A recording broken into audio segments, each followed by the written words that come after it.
గ్రామ పంచాయతీ ఎన్నికలు సమీపిస్తున్న నేపథ్యంలో ఇటు కాంగ్రెస్ కానీ బీఆర్ఎస్ పరంగా విస్తృతంగా ప్రచారం ఇస్తున్న పరిస్థితి ఉంటుంది. ఈ నేపథ్యంలో ఎవరు గెలుస్తారనేది మాత్రం రోజు రోజుకి ఉత్కంఠ మారిన పరిస్థితి ఉంటుంది. అదేవిధంగా బీఆర్ఎస్ సంబంధించిన నాయకులుగా మేమే గెలుస్తామని ఒక ధీమా వ్యక్తం చేస్తున్న పరిస్థితి. ప్రస్తుతం మనతో పాటు టీఆర్ఎస్ పార్టీ జిల్లా అధ్యక్షుడు తాతమ్మ గారు ఉన్నారు. అసలు ఈ గ్రామ పంచాయతీ ఎన్నికలు ఎలా వెళ్తుంది అనే విషయాన్ని అడిగి తెలుసుకుందాం. సార్ నమస్తే సార్. చెప్పండి సార్, ప్రధానంగా ఈ రాబోయే రోజుల్లో గ్రామ పంచాయతీ ఎన్నికలు వస్తున్నాయి కదా, బీఆర్ఎస్ పార్టీ ఏ విధంగా ముందుకు వెళ్తుంది సార్? గ్రామ పంచాయతీ ఎన్నికలు 2 సంవత్సరాల తర్వాత పెట్టడం, దానికి కూడా ఏంటంటే జనరల్ గ్రామ పంచాయతీ ఎన్నికలు అనేది రాజకీయాలకు అతీతంగా జరుగుతాయి. గ్రామాల్లో ఉన్నటువంటి పరిస్థితులకి ప్రాతిపదికగా జరుగుతాయి. కాంగ్రెస్ పార్టీ కూడా రకరకాలుగా బేరీజులు వేసుకొని గెలుస్తామా ఓడిపోతామా, మేము ఇచ్చిన హామీలను నిలబెట్టుకోలేదు కాబట్టి ఈ హామీలు ప్రజల్లో ఏ విధమైన స్పందన ఉంది, ఇంటెలిజెన్స్ ద్వారా రిపోర్ట్లు తెప్పించుకొని ఇప్పుడు ఏంటంటే జూబ్లీహిల్స్ ఎన్నికల తర్వాత మేము గెలుస్తామనే ఒక నమ్మకానికి వచ్చిన తర్వాతనే ఎన్నికలు పెట్టడం అనేది జరిగింది. గతంలో అనేకసార్లు ప్రయత్నం చేయటం జరిగింది. 2 సంవత్సరాల సుదీర్ఘ కాలం తర్వాత కాంగ్రెస్ పార్టీ ఎన్నికలు పెట్టాలని నిర్ణయించుకుంది. అయితే గతంలో ఉన్నటువంటి సాంప్రదాయాలకు విరుద్ధంగా ముఖ్యమంత్రి గారు ఒక మామూలు కార్యకర్తలాగా జిల్లాలు వెంటబడి తిరుగుతూ ఉన్నాడు. గతంలో కూడా చాలామంది ముఖ్యమంత్రులుగా పనిచేశారు. ఎన్టీఆర్ చేశారు, చంద్రబాబు నాయుడు గారు చేశారు, రాజశేఖర రెడ్డి గారు చేశారు, కేసీఆర్ గారు కూడా తెలంగాణ రాష్ట్రం వచ్చిన తర్వాత. కేసీఆర్ గారు జనరల్గా స్థానిక సంస్థల ఎన్నికలు, అది సర్పంచ్ కావచ్చు, ఎంపీటీసీలు కావచ్చు, జెడ్పీటీసీ కావచ్చు, మున్సిపల్ ఎన్నికలు కావచ్చు, ఎక్కడ కూడా ఏ ఎన్నికల ప్రచారానికి పోలేదు. మా నాయకులు కేటీఆర్ గారు కానీ హరీష్ రావు గారు కూడా ఎప్పుడు కింది స్థాయి, అంటే ఎందుకంటే ఇది ప్రజలకు స్థానికులకు సంబంధించిన స్థానిక అంశాల మీద జరిగేటువంటి ఎన్నికలు కాబట్టి పెద్ద ఇన్వాల్వ్మెంట్ ఉండదు. గ్రామ పంచాయతీ ఎన్నికలు అనగానే ఏముంటుందంటే ఆ గ్రామంలో ఉన్న సమస్యలు, గ్రామంలో ఉండే అభ్యర్థి, పోటీ చేసే అభ్యర్థి, అతని యొక్క సామాజిక వర్గం, అతని యొక్క ఆర్థికం, అతని యొక్క ప్రవర్తన, అతనికి ఉన్నటువంటి సంబంధాలు, వీటన్నిటి మీద బేస్ చేసుకొని ఎన్నికలు జరుగుతాయి గ్రామ ప్రాంతాల్లో. ఈయన కాంగ్రెస్ పార్టీ, ఈయన సిపిఎం, ఈయన బీఆర్ఎస్ అనే దానికంటే ఎక్కువగా ఇన్ఫ్లుయెన్స్ చేసేటువంటి అంశాలు స్థానిక అంశాలు. అందుకోసం ఈరోజు కాంగ్రెస్ పార్టీ ఎన్నికలు పెట్టిన తర్వాత జనరల్గా ఏంటంటే అధికార పార్టీకి కొంత అడ్వాంటేజ్ ఉంటుంది. ఎందుకంటే సర్పంచ్ గెలిచిన వాడు ప్రభుత్వం ఏది ఉంటే దానిలో ఆ ప్రభుత్వంతో పాటు కలిసి పనిచేయాల్సి వస్తుంది. రేపు ఫండ్స్ వస్తాయో రావో, అధికారులు కోఆపరేట్ చేస్తారో చేయరు, ఆ లోకల్గా ఉన్న ఎమ్మెల్యే సపోర్ట్ చేస్తారో చేయడో, ఇవన్నీ కూడా అంశాలన్నీ కూడా పరిగణలోకి తీసుకోవాలి. దీన్ని బేస్ చేసుకొని ఎన్నికలు అనేవి జరుగుతాయి. ఇప్పుడు ఈ జిల్లాకు సంబంధించి ఏంటంటే మొదట 3 మంత్రులు ఉన్నారు కాబట్టి ఏకపక్షంగా ఎన్నికలు జరుగుతాయి అనేటువంటి ఒక భావనలోకి వెళ్ళిపోయిన వాళ్ళు. మొత్తం వన్ సైడు యునానిమస్ అంతగా ఏముండదు, బీఆర్ఎస్ పార్టీకి కానీ ఇతర ప్రతిపక్షాలకు కానీ ఇక్కడ స్థానం ఉండదని ఒక భ్రమంలోకి వెళ్ళిపోయారు.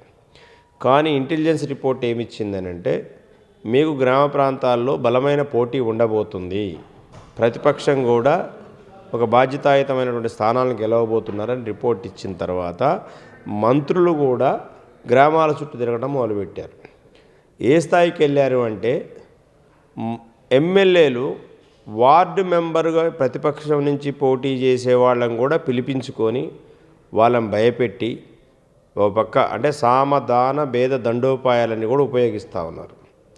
గతంలో ఎప్పుడు చూడలేదు. వార్డు మెంబర్ది ఏముంటుందండి, వార్డు మెంబర్ వచ్చే వరకు 300 ఓట్లు, 250 ఓట్లు ఉంటాయి. దానికి కూడా ఒక ఎమ్మెల్యే ఫోన్ చేసేసి నువ్వు పోటీ చేయొద్దు, నువ్వు పోటీ చేస్తే బాగుండదు, నీ మీద కేసులు పెడతాము, లేకపోతే నీకు డబ్బులు ఇస్తాము, లేకపోతే ఇట్లా బలప్రయోగం చేసేటువంటి పరిస్థితి జిల్లాలో ఉంది. అయినా ఎక్కడెవరు తగ్గటం లేదు. బీఆర్ఎస్ పార్టీ మాకు కలిసి వచ్చేటువంటి వ్యక్తులు, స్థానికంగా కలిసి వచ్చే వ్యక్తులు, శక్తులతో మేము కూడా ఎన్నికల అవగాహన చేసుకోవడం జరిగింది. కొన్ని చోట్ల విచిత్రమైన పోటీలు కూడా ఉన్నాయి. ప్రతిపక్ష పార్టీలు అధికార పక్షం కూడా కలిసి పోటీ చేస్తున్నాయి. సో అందుకోసం స్థానిక సంస్థల ఎన్నికలు అనేటువంటిది కాంగ్రెస్ పార్టీ పరిపాలన గీటురాయని నేను చెప్పలేమని కానీ డెఫినెట్గా ఈ జిల్లాలో కాంగ్రెస్ పార్టీ 3 మంత్రులు అనుకున్న విధంగా ఎన్నికలు అనేటువంటి వాళ్ళకు అనుకూలంగా ఉండవు.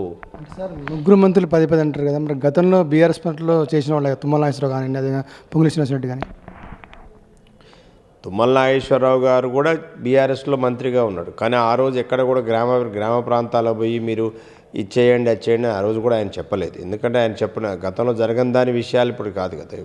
కాంగ్రెస్ పార్టీలో కొత్త ట్రెండ్. గతంలో కూడా కాంగ్రెస్ పార్టీ అధికారంలో ఉంది, అప్పుడు కూడా మంత్రులు ఉన్నారు, ఎమ్మెల్యేలు ఉన్నారు.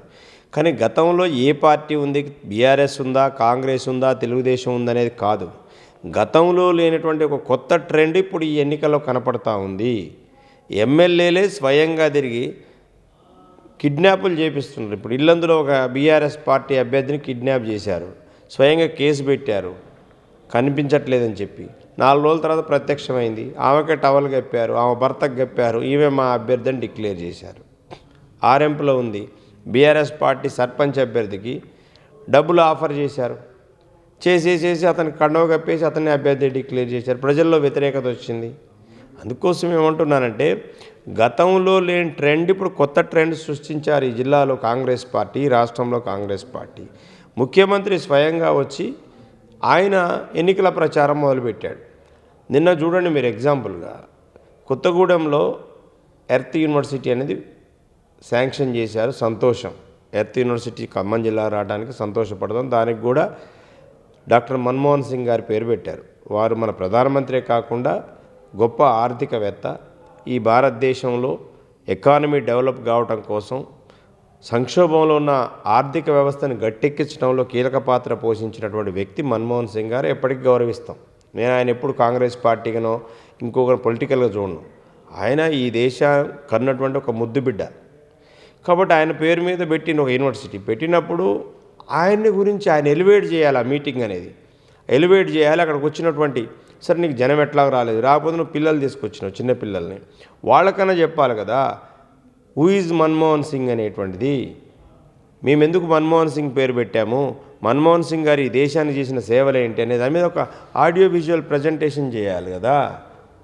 చేయకుండా ఆ మీటింగ్ని మన్మోహన్ సింగ్ గారి పేరు పక్కకు పడేసేసి దాన్ని మొత్తం ఏంటంటే ఏదో కాంగ్రెస్ మీటింగ్ లాగా పెట్టేసేసి ప్రభుత్వ కార్యక్రమాన్ని కాంగ్రెస్ ఎన్నికల ప్రచార కార్యక్రమంలాగా చేశారు. ఎన్నికల కమిషన్ కంప్లైంట్ చేయాలి మీరు? నేను ఆల్రెడీ ఇచ్చారు మా వాళ్ళు, మా హైదరాబాద్లో మా నాయకులు వెళ్ళి ఎలక్షన్ కమిషన్కి కంప్లైంట్ ఇచ్చారు. ఎలక్షన్ కమిషన్ ఏం చేస్తుందండి, చేతులు ముందులు వేసుకొని కూర్చున్నారు. ఎలక్షన్ కమిషన్ అనేది ఒకటి ఉంటేగా అది ఫంక్షనింగ్ అయితే కదా, కేంద్రంలో లేదు రాష్ట్రంలో. ఇంతకుముందు బీఆర్ఎస్ పార్టీ చేస్తే ఏం లేదు కానీ మేము చేసి తప్పు వచ్చిందంటారు.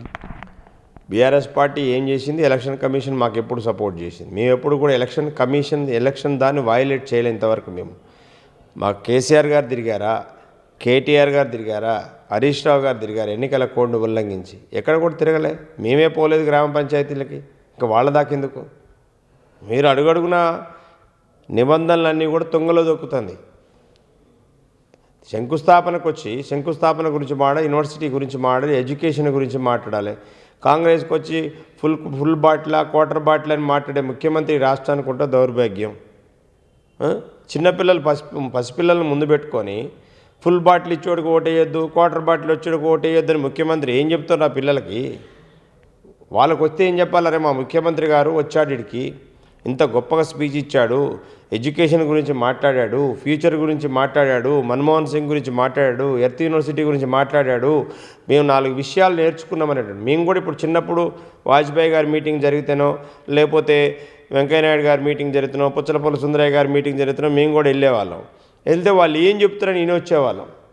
అంటే ఒక మంచి ఒక నాయకుడు స్పీచ్ ఇస్తే మనం దాని నుంచి ఏదో ఒకటి నేర్చుకోవాలి కదా. ఆయన గంట మాట్లాడితే కనీసం ఒక రెండు వాక్యాలను మన జీవితానికి అప్లై అయ్యి ఉంటాయి. ఏం నేర్చుకోరు? నిన్న పిల్లలకి ఏమి ఇచ్చావు? ఫుల్ బాటిల్ క్వార్టర్ బాటిల్ గురించి చెప్తావు ముఖ్యమంత్రిగా ఉండి. అంటే నీ స్థాయి అది ముఖ్యమంత్రిగా.